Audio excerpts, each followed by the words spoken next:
Welcome back to the channel, folks, and today we're diving back into the world of Godzilla, King of the Monsters. For those that aren't aware, we had a second trailer released for Godzilla, so definitely go and watch it. And where have you been? Living under a rock, maybe. Of course, with these trailers, there's been a lot of reveals, and if you're a Godzilla fan, a lot of them will have been obvious, and some of them not so much, as they are hidden, but in plain sight. Obviously, with this movie, we are aware that Mothra, Rodan, and Ghidorah will make an appearance. There's no surprise there, there's nothing hidden. We've seen Godzilla face off against Ghidorah in the trailer, but the two unknowns currently are Mothra and Rodan. So what I mean by this is that we don't know if Rodan and Mothra are going to be good or bad. We have definitively seen Godzilla will fight Ghidorah, but we don't know whether Mothra and Rodan will be fighting one another or they will be fighting the opposing titans. So that's what I'm going to be exploring in today's video. I'm going to be discussing the origins of Rodan and Mothra briefly, and I'll be reviewing the trailer for clues and also all of the extensive marketing that's been released, and then I'll give you my final thoughts.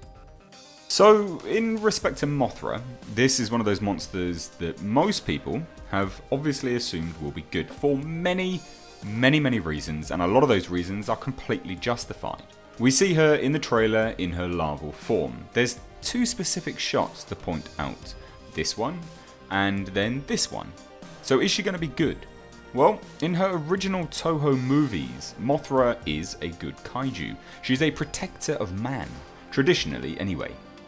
And in that, she's able to communicate with us through two fairy-like beings. Now, I'm not saying the fairies are going to be in this movie. I highly doubt that.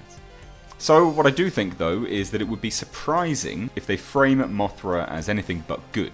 I'm not going to lie, I think Godzilla fans would probably throw a fit, because it is inbuilt into her character. It is her character. She is a good kaiju.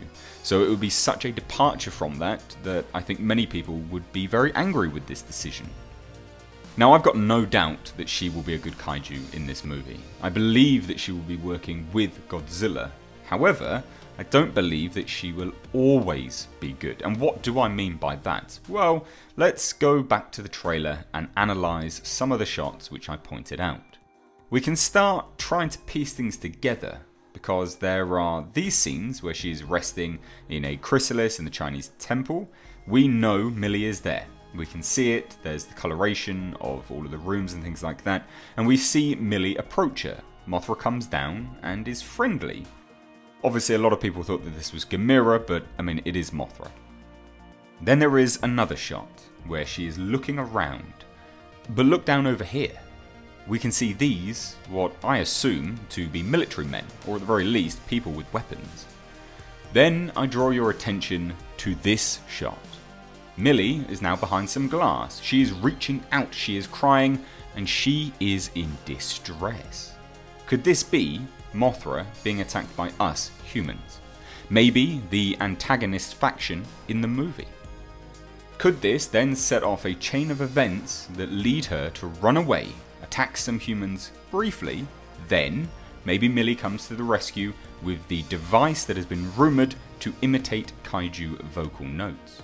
Then Mothra calms down, becomes good again, and joins the fight with Godzilla. I think so.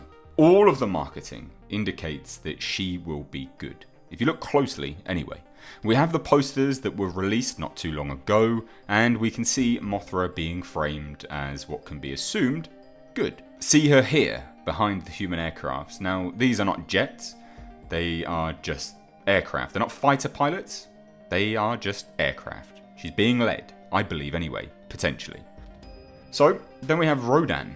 Now, this, I think, is the red herring of the movie, and I think we need to take a look at this a little bit closer. So let's take a look at his origin first this time.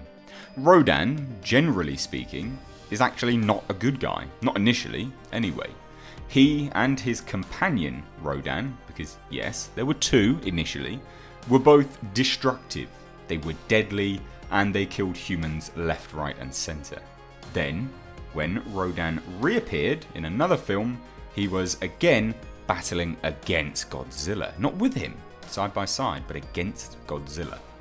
He only joins in a fight with Godzilla and Mothra against King Ghidorah when he witnesses Mothra bravely take on Ghidorah by herself. This then hits a note with Rodan, and it makes him join the fight to battle against Ghidorah alongside Godzilla, who was formerly a foe. The only reason he turned, I guess you could call maybe neutral, because he wasn't very good anyway, was Mothra and her attempt to save humanity. So let's analyse Rodan in the marketing for the second Godzilla movie. The posters, first and foremost, he is chasing a fighter jet. He's not being led, or at the very least it doesn't look like it. Obviously I could be wrong, but it doesn't look like it. You can see his talons, he's reaching for the jet, and you can see it all in the trailer as well. He even destroys a jet in the trailer, but I'll get to that in a second. He is also openly shown killing an entire Mexican population on the island where he awakens. He's also seen destroying these fighter jets, like I just mentioned here. But with respect to these jets, I think that these actually could be a misdirect. Now we know in this movie there is going to be two factions of humans. So could these fighter jets be attacking Rodan and he's merely defending himself? Maybe this is the antagonistic human faction again, potentially. But as a side note, I doubt that this is the case, it's just a potential and a possibility. Rodan has been framed so heavily as a bad guy, having that particular thing as the misdirect, I think would be a bit too on the nose. I genuinely think what Legendary will do is adapt something similar to his Toho origin, but not a direct replication. Mainly because I think Legendary will likely receive a lot of backlash for this. I think Rodan will likely bow before the true king of the skies, Ghidorah. We know Rodan in the Legendary marketing material has been framed as kind of the god of the skies and fire. But I think he will inevitably have to bow to Ghidorah. He dwarfs him. It's almost to a laughable degree. I think what Rodan will witness is Godzilla coming back and turning the tide of the battle, displaying dominance over Ghidorah, and I think that's the real important part to note here, because although these kaiju have been framed as intelligent, they are always still working like animals. It's all about dominance. So I think, alongside Mothra, it is then that I think he will join the fight. We can see Rodan actually doing a dive bomb side by side with Mothra in the trailer. If we slow down this footage here, you can see the molten lava coming off of something. What could that be? Well, I mean, look, it has to be Rodan. There is nothing else that it would be or that it could be. Ghidorah doesn't have that, and Godzilla doesn't either. Plus, outside of Ghidorah, Rodan is the only flying titan we will see in this movie, outside of Mothra, of course. I doubt it will be a bravery aspect though. I genuinely think that Rodan will merely join the battle, as Ghidorah is a ferocious beast. He would likely attack Rodan like a wolf dominating its pack. Rodan, witnessing a turn of the tide when Godzilla attacks, would want to get out from under Ghidorah's wing, pun intended. So there you have it. That is my theory on whether Mothra and Rodan will be good or not, and how they're probably going to team up.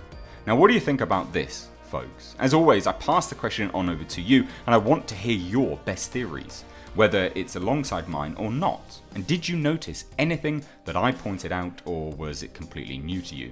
And lastly, are you excited for this movie? Because I know I am, hence all of the uploads. Anyway, and as always, if you are new here, please do hit that subscribe button. Stay up to date on all the world of pop culture and movie news. And long-time subscribers, just a quick note for you. If you were here last year, I do a drunk live stream on Christmas Eve.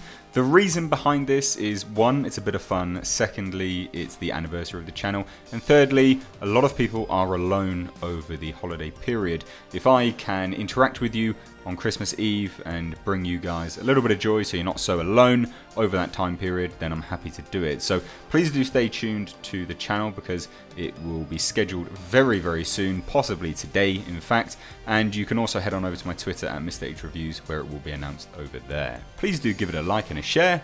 I've been Mr. H. Take care.